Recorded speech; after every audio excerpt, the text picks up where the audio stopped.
The city was alive with lights, cars rushing down the roads, and people laughing in restaurants and cafes. But inside the tall glass building at the very center of the city, everything was silent. On the top floor sat Mr. Armin, the CEO of one of the biggest companies in town. His office was large, filled with expensive furniture, tall shelves, and a wide glass window that looked over the city. Yet, despite all the richness around him, the room felt empty. It was his birthday. He had turned another year older, but there were no balloons, no candles, and no cheerful voices wishing him well. The only sound was the ticking of the wall clock and the soft hum of his laptop. Armin leaned back in his chair, his eyes staring at the city lights. People down below were celebrating, smiling, and sharing meals. He, on the other hand, had no one to share this day with. Once, birthdays had meant something different. He remembered the days of his childhood when his mother would bake a small cake, and his younger sister would clap her hands excitedly as he blew out the candles. The house would be filled with warmth and laughter. But those days had slipped far away. Years of chasing success, money, and power had taken him far from his family and friends. Now he had everything he once dreamed of: wealth, respect, and status, but no one to sit beside him on his birthday night. Armin sighed and closed his eyes for a moment. The phone on his desk had not rung all day, except for business calls. No one had called to say, "Happy birthday." Even his employees, though polite, were too afraid of their strict boss to bring up something as personal as a birthday. He had built walls around himself, and tonight, those walls felt heavier than ever. The office building was almost empty now. Most workers had gone home to their families. Only a few security guards and cleaning staff remained. Armin thought about leaving too, maybe going to a restaurant to eat alone. But the thought of sitting at a table by himself on his birthday made his heart sink deeper. So he stayed, staring at the glowing city through the window. He whispered to himself, almost with a bitter laugh, "Happy birthday, Armin." His voice echoed softly in the quiet room. He had grown used to loneliness, but on this night, the silence cut sharper. For a man who had everything, he felt as though he had nothing at all. Just as he was about to shut down his laptop and head home, something unusual happened. A small knock came at the office door. It was so soft that he almost thought he imagined it. Armin turned his head, surprised. At this late hour, who could it be? He called out, "Come in." The door opened slowly, and to his surprise, it wasn't an employee or a guard. Instead, a small girl, no more than 7 years old, peeked into the office. She held a small plate carefully in her hands. Her eyes were bright, and her steps were shy but steady. She wore a simple frock, and her hair was tied back in 2 little braids. Armin blinked, confused. "Who are you?" he asked gently, his voice softer than usual. The girl stepped inside, holding out the plate. On it was a piece of cake, simple and small, with a little white cream on top. She smiled, her voice clear and innocent as she said, "I saved you some cake, mister. Happy birthday." Armin froze in his chair. For a moment, he thought he had misheard. But the child stood there, smiling, waiting for him to take the plate. His heart, which had felt like stone all evening, suddenly trembled. No one in years had remembered his birthday, and yet here stood a child he did not know, offering him cake with the purest kindness. Slowly, he reached out and took the plate from her hands. His voice almost broke as he whispered, You saved this for me." She nodded eagerly. "Yes. We had cake downstairs. Papa said it was your birthday, so I saved this piece for you." Her words were simple, but they struck deep inside his heart. Armin looked at the small slice of cake on the plate. It was not fancy, not perfect. But to him, it was more valuable than all the expensive meals he could buy. It was not just cake, it was care. It was warmth. It was the reminder that he was not completely forgotten. He looked at the girl again and managed a smile, a true smile that had not touched his lips in a long time. "Thank you," he said softly. "This means more than you know." The little girl beamed with joy, as if she had done something wonderful. For Armin, she had. That small piece of cake was the light in his dark, lonely night. For the first time in years, his heart did not feel so empty. Armin sat there in silence, still holding the small plate of cake. The little girl's words echoed in his ears, "I saved you some cake, mister. Happy birthday." It was such a simple sentence, yet it felt like a gift greater than all the expensive things he owned. For years, he had thought no one cared. And here was a child, barely 7, standing in front of him with kindness in her heart. He looked at her more closely. She had round, curious eyes and a face full of innocence. Her dress was plain but neat, and her little shoes were slightly worn out. Still, she stood with confidence, smiling at him as if she had just given him the most important gift in the world. "What is your name?" Armin asked gently. His voice had lost its usual sharpness, replaced with warmth that even surprised him. "My name is Amina," she replied proudly. "Papa works here.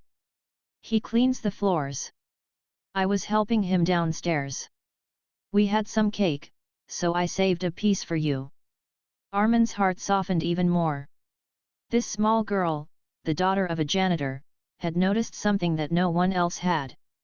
She remembered his birthday, something his own employees had been too afraid or too busy to mention. He felt a lump in his throat, but he quickly cleared it and gave her a nod. "Thank you, Amina. That was very thoughtful." Amina's eyes sparkled. "Do you like cake, mister?" Armin gave a faint smile. "Yes. I like cake very much. But this one is special. Because you gave it to me." She giggled softly and looked around the big office. The wide windows, tall bookshelves, and shiny desk seemed so strange and huge to her. "Your room is very big," she said with wonder. "It's like a castle." Armin chuckled quietly. "A castle, you say? Then I must be the king sitting all alone." His words were half a joke, but deep inside, they carried truth. He was indeed like a king in a castle, rich, powerful, but terribly lonely. Amina tilted her head, thinking seriously. "Kings should not be alone on their birthdays," she said. "They should have people singing and clapping." She clapped her little hands together to show him what she meant. Her innocence made Armin laugh for real, a sound he had not heard from himself in a long time. "You are right, Amina. Kings should not be alone. But sometimes, they forget how to find people to celebrate with." She looked at him with her simple wisdom. "Then they should not forget. They should just smile more. People like smiles." She gave him a wide, playful grin, showing her little teeth. Armin stared at her for a moment. How was it possible that such a young child could say words that felt so true? He had spent years frowning, pushing people away, thinking only of work. Maybe that was why no one was near him anymore. Maybe he had forgotten how to smile. He took a small bite of the cake. It was soft and sweet, not from a fancy bakery but made with simple love. He nodded slowly. "This is the best cake I have tasted in a long time," he said. Amina's eyes grew bright. "Really? Better than big cakes with pretty flowers on top?" "Much better," Armin replied. "Because this one was given from the heart." Amina clapped happily at his answer. Then she walked closer to his desk and leaned her elbows on it like a little adult. "Mister, why are you here alone? Don't you have family?" Her question was innocent, but it hit him hard. For a moment, Armin did not know how to answer. He stared at the half-eaten slice of cake on the plate, his mind going back to the days he used to celebrate with his mother and sister. But those days were gone, buried under years of pride and distance. Finally, he said softly, "I used to have family close to me. But now, they are far away. Amina frowned slightly. But birthdays are for her family. You should call them. Or maybe make new friends. Her words touched him deeply. Here was a child who spoke with such simplicity, yet her advice carried more truth than the countless business meetings he had attended. He wondered when he had last spoken to his sister. He couldn't even remember. The thought made his chest heavy. Amina noticed his silence and quickly added, "Don't be sad, mister. You have me today. And Papa too. We can be your birthday people." Armin looked at her, stunned. His throat tightened again. He had never imagined that a janitor's little daughter would offer to be his family on this lonely night. He smiled softly, a smile filled with gratitude. "Thank you, Amina. You have already made this birthday better than any I have had in years." She beamed proudly, as if she had accomplished something important. Then she pointed to the city lights outside the window. "Look. The lights are like candles. Maybe you can blow out the city and make a wish." Armin laughed again, "Truly this time. That is a very big candle, Amina. But maybe you're right. Maybe I should make a wish." And for the first time in many years, he closed his eyes and wished not for money, not for success, but for something he had long forgotten: warmth, connection, and the simple joy of being remembered. When he opened his eyes again, Amina was still smiling at him, her presence filling the empty office with life. For the first time, Armin felt that his castle was not so empty anymore. The office, once cold and silent, now felt alive with the presence of the little girl. Armin still held the empty plate that had carried the small piece of cake. His heart was lighter than before, though he could not explain why. It amazed him how such a simple gesture had changed his entire night. Amina, meanwhile, was walking around his office, her little shoes making soft sounds on the polished floor. She touched the side of the big leather chair, then pointed at the tall bookshelves filled with files. "Do you read all these books, mister?" she asked curiously. Armin smiled faintly. "Not books like stories. These are company papers, reports, and business files." Amina wrinkled her nose. "That sounds boring." Her honesty made him laugh. "You are right. It is boring sometimes. But it is part of my work." She tilted her head. "Then you must not have much fun." The words struck him more deeply than she could have known. Fun. When was the last time he had enjoyed something simple without worrying about meetings, deadlines, or money? He could not remember. Looking at her innocent face, he felt almost embarrassed by how empty his life had become. To change the subject, he asked, "What about you, Amina? Do you like stories?" Her eyes lit up immediately. "Yes. I love stories. My mama tells me some before I sleep. And in school, our teacher sometimes reads to us. My favorite is about a little bird who was scared to fly but learned in the end." Armin nodded slowly. "That sounds like a beautiful story." "It is," she said proudly. "The bird was afraid of falling, but its mother told it that it would never know how strong its wings were unless it tried. I like that." Armin stared at her for a moment, surprised by her choice of words. A child of 7, yet she spoke as if she already understood something about courage. It reminded him of his own childhood when his mother used to tell him bedtime stories. He felt a warmth in his chest that had long been missing. "What do you want to be when you grow up, Amina?" he asked. Her eyes brightened even more. "I want to be a teacher. Then I can tell stories to children every day. And I can help them learn things. Teachers are important, Mama says."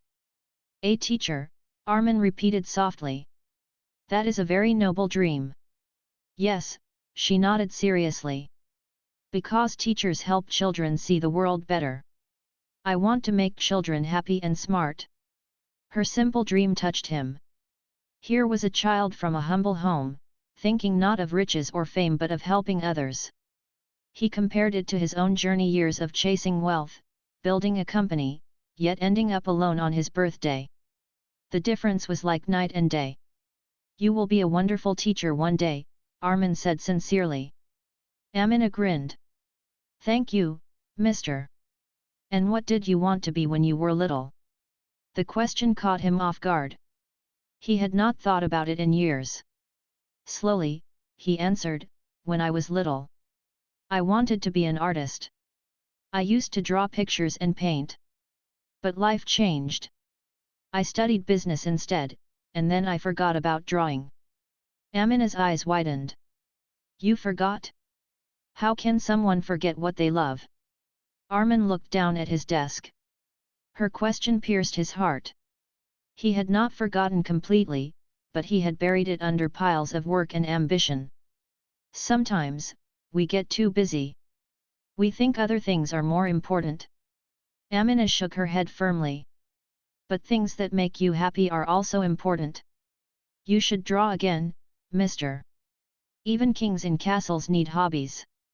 Her words made him laugh, but also think deeply. Perhaps she was right. Perhaps he had given up too much of himself for the sake of success. The clock ticked softly in the background, but the room no longer felt lonely. For the first time in many years, Armin was having a real conversation that was not about profits, contracts, or numbers. It was about dreams, hopes, and simple truths. "You know, Amina," he said gently, "I had forgotten how nice it is to talk like this. Thank you for sharing your stories with me." She smiled brightly. "You're welcome. Talking makes people happy. That's why Mama says we should always talk kindly to others." Armin nodded, feeling the truth in her words. He realized how often his own words to employees were sharp, cold, and heavy with pressure. Maybe if he had spoken with more kindness, people would not fear him so much. For a moment, silence filled the room, but it was a comfortable silence. Armin watched the little girl swinging her legs as she sat on the edge of a chair, her innocence filling the air with warmth. Then she suddenly asked, "Mister, why didn't you have a cake for your birthday? Didn't anyone bring you one?" Armin hesitated before answering. "No, Amina. No one brought me cake this year." She looked shocked. "Not even your family?" His throat tightened. He shook his head slowly. "Not even my family." Amina looked at him for a long moment, then said with the seriousness of a grown-up, "That is very sad. Everyone should have someone to share cake with on their birthday. But don't worry, mister. Next year, I will bring you a bigger piece." Her promise was so pure that Armin felt tears prick at the corners of his eyes. He quickly looked away, pretending to study the city lights outside. But in his heart, something long frozen had begun to melt. For the first time in years, Armin felt seen, heard, and cared for, not by an old friend or a family member, but by a little girl with a kind heart and simple dreams. And he realized that perhaps, just perhaps, this meeting was the beginning of something he desperately needed, a chance to feel human again. The sound of footsteps echoed in the hallway. Amina looked toward the office door, and her little face lit up. A tall man in simple clothes entered quietly, carrying a mop and bucket. His expression showed surprise when he saw his daughter sitting comfortably in the CEO's chair, chatting happily. "Amina," the man said softly but firmly. "What are you doing here? You should not disturb the boss." Amina jumped down from the chair and ran to him. "Papa, I gave Mr. some cake. He was all alone. Now we are talking." The man's eyes widened in alarm. He turned quickly toward Armin and bowed his head. "Sir, I am very sorry. She doesn't understand the rules. Please forgive her." Armin raised his hand gently. "No, it's all right. She didn't disturb me at all. In fact, she gave me the best birthday gift I have had in many years." The janitor, whose name was Rahim, looked confused. "Gift, sir?" Armin glanced at the small plate on his desk and then at the smiling child. "Yes. A piece of cake, and her kind company." Rahim looked at his daughter in surprise. She was still smiling proudly, holding onto his hand. Then he turned back to the CEO, unsure what to say. For years, he had worked in this building quietly, cleaning floors and emptying bins, never once thinking he would hear his powerful boss speak in such a warm tone. I am glad, sir, Rahim said finally. Armin looked at him for a moment, then smiled faintly. You have a very special daughter, Rahim. She sees what others don't. Rahim's eyes softened. She has a big heart, sir. Sometimes too big. He shook his head lightly but smiled at her with fatherly pride. Armin stood up from behind his desk and walked closer to them. For a man who was usually distant from his employees, this was unusual. He looked down at Amina and asked, "Will you visit me again sometime? Maybe when you come with your father." Amina's eyes sparkled. "Yes, mister. I would love to." Rahim hesitated, unsure if it was proper, but Armin nodded encouragingly. "It would be my honor to have her brighten my office again." With that, Rahim gently guided Amina toward the door. She waved cheerfully. "Good night, mister. Don't forget to smile." Armin chuckled. "Good night, Amina." When they left, the office returned to silence. But it was no longer the same silence as before. It felt softer, lighter, as if her laughter still floated in the air. Armin sat back in his chair, staring at the empty plate on his desk. A small piece of cake had warmed his heart more than all the grand banquets he had ever attended. He leaned back and closed his eyes. Images from his past came rushing back: the warmth of his childhood home, his mother's gentle voice, the way his younger sister used to clap her hands and sing "Happy Birthday." He remembered the smell of fresh cake in the kitchen, the flickering glow of candles, and the laughter that filled the air. It had been so long since he had allowed himself to feel those memories. He had buried them deep under years of work, pride, and ambition. He had told himself that success was enough, that money and power could fill every gap. But tonight, a little girl's kindness had pulled those memories back into the light. Armin opened his eyes and looked around his large office. For the first time, it felt too big, too empty. What was the use of wealth if it could not buy the warmth of a family? What was the point of success if it left him sitting alone on nights like this? He stood up and walked to the window. The city below sparkled with lights, just as Amina had said, like thousands of tiny candles. People down there were laughing, eating together, celebrating life. He felt like an outsider looking in, a king trapped in a castle with no one to share his kingdom. Yet tonight was different. He had been given a reminder that he was still human, still capable of feeling, still deserving of connection. He whispered to himself, "She gave me more than cake. She gave me hope." The next morning, when he arrived at work, the memory of Amina's smile stayed with him. His employees noticed a small but surprising change in him. His good morning was gentler, his tone less sharp. He even paused once to thank a staff member for their effort.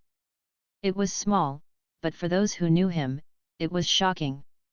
As days passed, Armin found himself waiting for the evenings when Rahim would finish his work, hoping Amina might come along again. Sometimes she did. She would wave at him shyly or stop by to tell him a short story from her school day. Every time, Armin felt his heart grow lighter. Her innocence reminded him of the forgotten warmth of family, of love, of the simple joys he had lost. Each meeting was like a small candle lit in the darkness of his life. At home, Armin began pulling out old photo albums he had locked away for years. Pictures of his mother, his sister, and himself as a boy filled the pages. He touched the photos gently, remembering the people he had pushed away in his climb for success. A deep ache filled his chest, but along with it came a small spark: the desire to make things right, to feel that warmth again. And in his heart, he knew one thing for certain: it was the little girl with the saved piece of cake who had awakened something he thought he had lost forever. The days that followed seemed different for Armin. The office still looked the same, with its tall glass windows and endless files stacked on desks, but inside him, something had quietly changed. The memory of Amina's smile stayed with him, like a light he carried in his heart. Armin had never imagined that he, a man who managed hundreds of employees, would wait to see a little girl who had given him cake. Yet, every evening, when Rahim came to clean the offices, Armin found himself listening for the sound of small footsteps or the cheerful voice of the child. Sometimes she came, sometimes she didn't. But whenever she did, the entire atmosphere of his office felt brighter. One evening, Amina skipped into his office holding a notebook. She placed it on his desk proudly. "Mister, look! I wrote a story." Armin raised his eyebrows with surprise. "A story? May I read it?" She nodded eagerly. "Yes. But you must promise not to laugh. It's serious." Armin smiled. "I promise." He opened the notebook carefully. Inside, written in uneven but neat handwriting, was a short story about a lonely king who lived in a castle. The king had gold and jewels, but he had no friends. One day, a little bird flew into his castle and sang for him. From then on, the king was never lonely again. When Armin finished reading, he looked at her. "This is wonderful, Amina. You are a very good storyteller." Her cheeks turned pink with pride. "Thank you. I made it for you. You're like the king, and I can be the little bird." Armin's throat tightened at her words. She had no idea how true her story was. He closed the notebook gently and said, "You already are the little bird, Amina. And you have given me something far more precious than gold." From then on, their bond grew. Amina would often bring her homework to his office, and Armin would sit with her, helping her solve sums or reading aloud with her. At first, he felt awkward. He was a businessman, not a teacher. But the joy on her face whenever he explained something made him try harder. Slowly, he found himself enjoying it. His employees noticed the change. The once cold, distant CEO now smiled more often. His tone was kinder, and his eyes carried less of the sharpness they feared. Some whispered among themselves, wondering what had caused this transformation, but no one dared to ask. For Armin, the answer was simple. It was Amina. Her laughter, her small stories, and her pure heart reminded him of everything he had forgotten: compassion, patience, and the warmth of human connection. One day, when she was drawing in his office, she asked, "Mister, why do you always work so much? Don't you get tired?" Armin looked at the papers on his desk and sighed. "Yes, I do get tired. But I thought work was the only thing that mattered." "And now?" she asked, tilting her head. "Now," he paused, smiling at her. "Now I know there are other things that matter too." Amina grinned. "Like friends?" "Yes," he said softly. "Like friends." That evening, before leaving, Rahim approached Armin hesitantly. "Sir, I must thank you. Amina talks about you all the time. She says you are her friend now. She has never been so happy." Armin looked at him and shook his head. "It is I who should thank her. She has given me back something I thought I had lost forever." Rahim was quiet for a moment. Then, with a gentle smile, he said, "Children have that power, sir. They see things we grown-ups forget." Armin nodded slowly. He knew Rahim was right. Days turned into weeks, and their bond only deepened.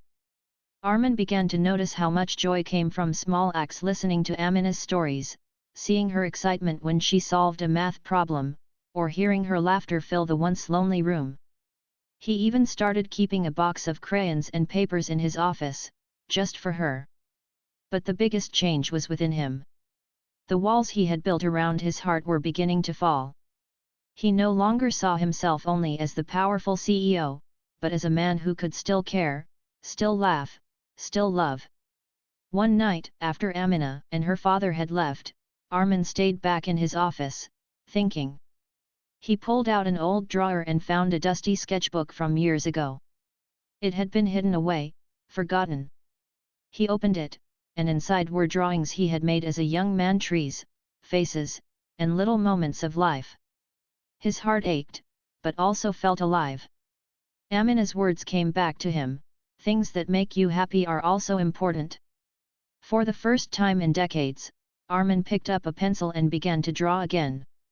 His hand was shaky at first, but soon the lines flowed, forming shapes and life on the paper. And as he drew, he smiled, a smile of forgotten warmth now returning to him. The bond between a lonely CEO and a little girl had become something neither of them had planned. For Armin, it was the beginning of healing. For Amina, it was the joy of giving kindness to someone who needed it most. And together, they were slowly building something rare and beautiful, a friendship that asked for nothing but gave everything. The weeks slowly turned into months, and life inside the tall glass building began to feel different. Employees whispered about the change in their boss. Armin, once known for his sharp words and strict nature, now greeted people with kindness. He listened more, spoke gently, and sometimes even shared a quiet smile. No one knew the reason, except for a little girl who sometimes came to his office with a notebook in her hand or a drawing tucked under her arm. For Armin, Amina had become more than just a child who brought him cake. She had become a bridge to the person he once was. One evening, when the sun was setting and the city outside glowed with orange light, Armin sat by the window with Amina. She was drawing on a piece of paper while he worked on his laptop. Suddenly, she looked up and asked, "Mister, do you have a sister?" Armin froze for a moment. The pencil in his hand slipped slightly. He had not spoken of his sister in many years. Slowly, he answered, "Yes, Amina. I do have a sister. Her name is Sarah." Amina's eyes brightened. "Really? Where is she? Does she visit you?" Armin shook his head. His voice was quiet. "No. We have not spoken in a long time." "Why?" Amina asked with innocent curiosity. He sighed deeply, looking at the busy streets below. "Because I chose work over family. I thought success was more important. We had arguments, and slowly, I stopped calling her. I don't even know if she would want to see me now." Amina placed her pencil down and frowned. "But she is your sister. Sisters don't stop loving. Maybe she is waiting for you to call." Her words pierced his heart. For years, he had carried the guilt of leaving his sister behind, convincing himself it was too late to fix things. But now, hearing a child's simple wisdom, he felt something shift inside. Perhaps it wasn't too late. Perhaps family ties, though fragile, could be mended if he tried. That night, after Amina and her father left, Armin sat alone in his office, staring at his phone. His hands trembled as he searched for the old number he had not dialed in years. For a long while, he hesitated. What if she had changed her number? What if she refused to speak to him? Finally, with a deep breath, he pressed the call button. The phone rang once, twice, 3 times. His heart pounded with every second. And then, a soft but familiar voice answered. "Hello." Armin's throat tightened. It had been so long, yet the sound of his sister's voice carried him back to childhood. He struggled to find words. "Sarah, it's me. It's Armin." There was silence on the other end. He feared she might hang up. But then her voice returned, trembling with surprise. "Armin? After all these years? I am sorry," he whispered. "I should have called long ago. I thought I didn't need anyone, but I was wrong. I miss you. I miss family." For a moment, there was only silence. Then he heard her soft sob. "I thought you forgot me," she said. "I thought you chose your world of business and money and left us behind." Armin's eyes filled with tears. "I did. And it was my greatest mistake. But if you can forgive me, I want to make things right. Her voice was shaky but warm. You are still my brother. I never stopped caring. I forgive you. Those words broke through the years of distance like sunlight piercing clouds. Armin covered his face with his hand, tears streaming down silently. For the first time in decades, he felt the embrace of family, not physical, but in the voice of his sister forgiving him. In the days that followed, Armin and Sarah began speaking again. Their conversations were awkward at first, but slowly they grew easier. They shared memories, laughter, and even the pain of years lost. It was not perfect, but it was a start. When Amina visited again, she noticed the difference in his face. "Mister, you look happier today," she said. Armin smiled gently. "I spoke to my sister, Amina. After so many years, we are talking again. And it's because of you." "Me?" she asked, tilting her head. "Yes, you," he said warmly. "You reminded me that family should never be forgotten." Amina's eyes glowed with joy. "See? I told you sisters don't stop loving." He laughed softly and nodded. "You were right." Weeks later, Sarah agreed to meet him. Armin felt nervous as he waited in a small cafe. But when his sister walked in, her eyes filled with tears at the sight of him. They embraced, holding on to each other tightly, the years of distance slowly melting away. As they sat and shared coffee, Armin told her about the little girl who had reminded him of what really mattered. "Her name is Amina," he explained. "She gave me a piece of cake on my birthday. It was small, but it opened my heart again." Sarah smiled, wiping her eyes. "Then she gave you the best gift of all." Armin nodded, his heart full. He realized now that healing was possible, even after years of silence. And it all began with the kindness of a child who saved him some cake. That night, as he sat in his office once more, he felt lighter. The world outside still moved with its noise and rush, but inside, Armin felt peace. The past was no longer a closed door, it was something he could walk through again, holding on to the warmth he had forgotten. And deep in his heart, he silently thanked Amina. A whole year passed like the turning of soft pages in a book. The glass towers of the city still stood tall, and the office where Armin worked was still busy with phones ringing and papers moving. Yet inside that building, everything felt different. The man once feared as a cold CEO was no longer the same. His voice had grown gentle, his eyes warmer.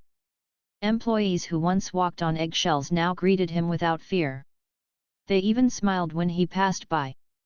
And behind this change stood two small miracles: his little friend Amina and his sister Sarah, who had returned to his life. As the calendar drew close to another September, Armin realized his birthday was approaching once more. But unlike last year, he no longer dreaded the day. For the first time in decades, he looked forward to it.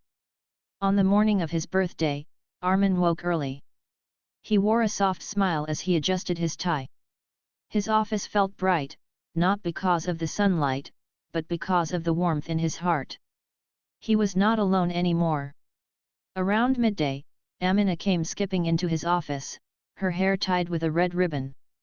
In her hands, she carried a small box wrapped in paper decorated with stars. "Happy birthday, mister," she said cheerfully. Armin bent down slightly, and she handed him the gift with a proud smile. He carefully opened it and found inside a handmade card with colorful drawings. On the front, she had written in big letters, "Happy birthday to my friend." Inside the card, she had drawn a picture of three people standing together: Armin, herself, and her father. Armin's throat tightened as he looked at it.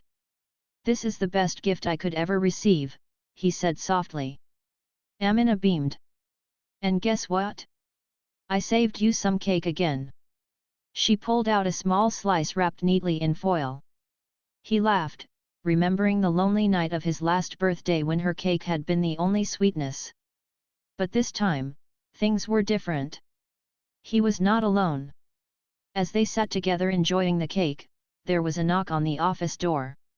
When Armin said come in, the door opened, and his sister Sarah stepped inside with a smile. Amina gasped with joy. "You're Mr.'s sister." Sarah laughed gently. "Yes, I am. And today, I wanted to celebrate with him." Armin stood up quickly, hugging his sister. His eyes shone with happiness. "You came." "Of course I came," Sarah said warmly. "It's your birthday, and I promised myself I would never let us be apart again." For a while, the three of them sat together. Amina chattered happily, sharing little jokes and showing Sarah her drawings. Armin listened with quiet joy, his heart fuller than he could have ever imagined. Later that evening, as the sun began to set, Armin closed his office early. For years, birthdays had been nothing but quiet dinners or empty rooms. But this time, he invited Amina, her father, and his sister to a small restaurant. It was not a grand party with hundreds of guests, no golden lights or decorations. Instead, it was a simple table with warm food, soft laughter, and people who cared. For Armin, that was more precious than anything else. At the table, Amina raised her glass of juice high. "Happy birthday, Mr. I hope you always smile like today." Everyone laughed and joined the toast. Armin looked around the table, his eyes resting on the little girl who had changed everything. A year ago, he had been a man locked inside walls of pride and loneliness. But Amina's simple kindness saving him a piece of cake had broken those walls and let light inside. He thought to himself, sometimes it only takes one small act of love to change an entire life. After dinner, they walked out into the cool night air. The city lights sparkled above them, but Armin did not feel small under their glow. Instead, he felt connected to his family, to his friends, and to the life he had almost lost. As they stood near the street, Amina tugged his sleeve. "Mister, next year, I will save you more cake. But maybe," she paused with a playful smile, "you can also save me some cake too." Armin chuckled, bending slightly to meet her eyes. "I promise, Amina. Next year, we'll share the cake together." The little girl clapped her hands happily, and Sarah smiled at the sight. That night, when Armin returned home, he placed Amina's handmade card on his desk. He looked at the colorful drawing of three figures standing side by side, holding hands. His eyes softened, and he whispered, "Thank you, Amina." Then he leaned back, realizing that this birthday was not just a celebration of age, it was a celebration of life, of family, of second chances.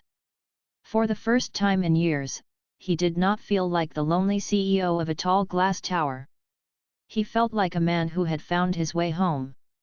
And as the city outside buzzed with endless noise, Armin closed his eyes with peace in his heart, knowing that no matter what the future held, he would never walk alone again.